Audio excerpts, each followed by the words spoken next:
મિત્રો, આજનો આપણો જે વિડીયોનો વિષય છે એ તમે ઘણી વખત પોલીસે ફરિયાદ આપો છો અને પોલીસ છે એ ફરિયાદ નોંધતી નથી હોતી અથવા તો તમારી ફરિયાદ છે લેતી નથી હોતી. તો આવા સંજોગોમાં શું કરવું જોઈએ? જો પોલીસ ફરિયાદ ન લે તો કાયદામાં શું એવી જોગવાઈઓ છે કે આગળની શું કાર્યવાહી કરી શકાય? એના માટેના થઈને મને ઘણા બધા પ્રશ્નો આવ્યા હતા આપણા વ્યુઅર્સના, એટલે આજે આ વિડીયો હું બનાવવા જઈ રહ્યો છું.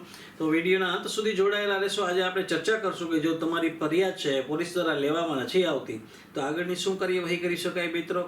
જે મિત્રો નવા છે, મારી ચેનલ ઉપર પ્રથમ વખત આવ્યા છે, તેમને મારી વિનંતી કે મારી યુટ્યુબ ચેનલ કાયદાની વાતોને સબસ્ક્રાઈબ અને લાઇક જરૂર કરે, જેથી કરીને આવનારા ભવિષ્યમાં જે કોઈ લીગલ ઇસ્યુને કે લગતા વિડીયો છે પ્રસારિત કરવામાં આવે તેના નોટિફિકેશન છે સમયાંતરે મળતા રહે અને તમારું કાનૂની જ્ઞાન છે એ અપડેટ થતું રહે.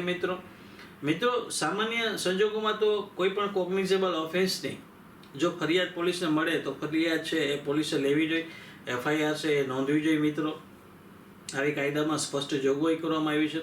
પરંતુ કોઈ કારણવશ જો ફરિયાદ નોંધવામાં નથી આવતી તો તમે નામદાર કોર્ટમાં ફરિયાદ કરી શકો છો તમામ દસ્તાવેજી આધાર પુરાવાઓ સાથે, અથવા તો નામદાર કોર્ટમાં તમે એવી અરજી કરી શકો છો કે કોર્ટ છે એ પોલીસ સ્ટેશનને હુકમ કરે કે તમારી ફરિયાદ નોંધે.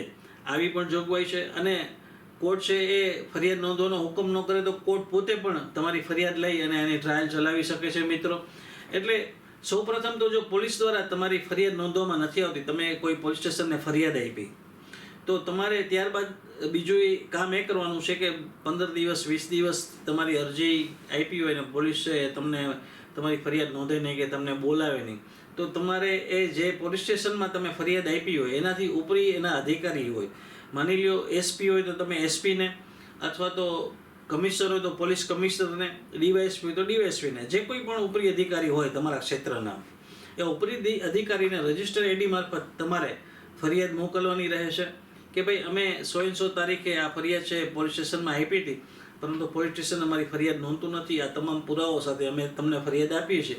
એટલે આ રજિસ્ટર AD મારફત તમારે એને ફરિયાદ ઉપરી અધિકારીને મોકલવાની રહેશે. અને ઉપરી અધિકારીને જરૂર જણાય તો પોતે તપાસ કરશે, અથવા તો તપાસ છે એ કોઈ નીચેના અધિકારીને સોંપશે અને ફરિયાદ નોંધવાનો હુકમ પણ કરી શકે છે. આ બે જગ્યાએ ફરિયાદ આપ્યા પછી પણ તમારી ફરિયાદ ન લેવાય તો એના પછીનું ત્રીજું સ્ટેપ આવે છે કે તમારે કોર્ટમાં ફરિયાદ કરવી જોઈએ. અને તમે જ્યારે પોલીસ સ્ટેશનમાં અને એના ઉપરી અધિકારીને જે ફરિયાદો આપી હોય એની નકલો છે દસ્તાવેજી પુરાવા સાથે રજૂ કરવી પડે તમારે. અને તમારી ફરિયાદના સમર્થનમાં તમે જે કંઈ પુરાવાઓ રજૂ કરવા માગતા હોય તમામ પુરાવાઓ કોર્ટ સમક્ષ રજૂ રાખવા પડે. અને કોર્ટ છે એ બંને પક્ષને સાંભળ્યા બાદ જો એવું લાગે કે આમાં ફરિયાદ નોંધવી જોઈએ તો કોર્ટ ફરિયાદ નોંધવાનો હુકમ કરશે, અથવા તો કોર્ટ પોતે પણ ટ્રાયલ ચલાવશે. એવી કાયદામાં જોગવાઈ છે. તો મિત્રો, હું આશા રાખું છું કે તમને આ વિડીયો પસંદ આવ્યો હશે, તમારા કાનૂની જ્ઞાનમાં વધારો કરશે.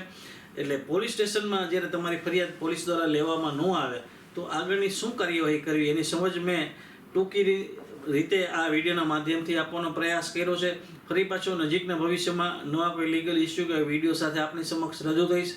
ત્યાં સુધી મને રજા આપશો. પોતાનું ખૂબ જ ધ્યાન રાખજો. Take care. જય હિન્દ.